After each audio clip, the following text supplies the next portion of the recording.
يسعد أوقاتكم وأهلا وسهلا فيكم بفيديو جديد. أنا روبا إذا كنتوا أول مرة بتشوفونا، واليوم رح شارككم وصفة خبز بيتي صحي مشبع كتير، غني بالبروتين وجلوتين فري من دون ولا أي نوع من أنواع الطحين. يعني شو بخبركن عن هيدا الخبز قليل. صراحة اعتمدت هيدي الوصفة من بعد ما جربت كتير وصفات خبز، وإذا الله راد رح شارككم كتير منها، لأنه كنت عم فتش على خبز بيشبع وبنفس الوقت ما بينصح. وطبعا رح أعطيكم رأيي بكل صراحة بكل نوع بجربه، وللأمانة أفضل الأنواع وأسهلها لأنه ما بدها شغل كتير هي خبز الحمص. وصفتها بسيطة كتير وسهلة. الحمص لازم يكون منقوع بس غير مسلوق، فينا ننقعهم من الليل للصبح أو أقل شي بين 8 و 12 ساعة. وأنا عادة بس أنقع أي نوع من أنواع الحبوب، بضيف عليهم ربع ملعقة صغيرة من الكربونات أو البيكنج صودا، ورح نطحنهم باستخدام الخلاط الكهربائي أو محضرة الطعام، استخدموا المتوفر عندكم. مهم يكون خلاط قوي لحتى يطلعوا ناعمين وما يطلع فيهم كتير قطع من الحمص، حتى يكون شكلهم أشبه بشكل العجينة بالآخر. طبعا طحنتهم على أكثر من مرحلة. أنا استخدمت كوب من الحمص اليابس، وأنا عم بطحنهم حطيت عليهم كوب من المي، حطيت عليهم ملعقة صغيرة من الخميرة الفورية وعليهم ملعقة صغيرة من العسل، خلطتهم مع بعضهم شوي. وطبعا إذا حسيتوا إنه الخلاط عم بيعذبكم ليطحنون، ممكن تضيفوا كمان ملعقتين من المي لحتى يصير قوامهم مثل ما هو موضح بالفيديو. أما بالنسبة للمكون الأساسي بهيدي الوصفة اللي رح يحول هيدا الخليط لعجينة، هني قشور السيليوم. أنا رح ضيف 3 كوب من قشور السيليوم على مراحل، كل شوي بنزل ملعقة بحركها وبرجع بضيف ملعقة وبحركها. قشور السيليوم رح تلم هيدا الخليط وتخليه يتحول لعجينة. وطبعا رح شارككم فيديو قصير ومختصر لفرجيكم كيف استخرجت قشور السيليوم بالبيت. وإذا مش متوفرة عندكم بذور القطونة أو قشور السيليوم، فيكم تكتبوا لي بالتعليقات لحتى شارككم بديل عنها.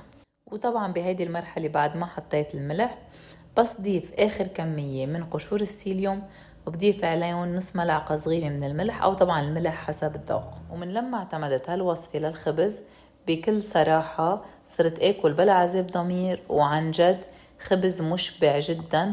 والأهم من هيك إنه ما بياخد معكم أكتر من 5 دقايق بالتحضير، لا بتعجنوا العجينة ولا بتتعبوا ولا شي، مش أكتر إلا خطوات بسيطة، وبتحصلوا على خبز عن جد ما رح تبين فيه طعمة الحمص. وإذا حدا بيدوق هيدا الخبز وما بيكون عارف إنه خبز الحمص، رح يصير يتحذر وما رح يعرف إنه هيدا الخبز من دون طحين. وبس تشكلت عندي العجينة مثل ما شايفين، طبعا قشور السيليوم هي بتعمل مادة مثل الجل، بس نحطها على أي خليط بتحول الخليط لعجينة. ضفت عليهم ملعقتين كبار من زيت الزيتون، قلبتهم، وهلق اجا وقت التشكيل. ولحتى ما تلزق العجينة على ايدي، بحط ملعقة صغيرة من زيت الزيتون على ايدي، بغلف ايدي فيهم، وباخد قطعة من العجين وبعملها على شكل كرة. وطبعا حجم الخبز انتو بتتحكموا فيه، فيكن تكبروا فيكن تصغروا على ذوقكم. انا عملتهم بحجم متوسط.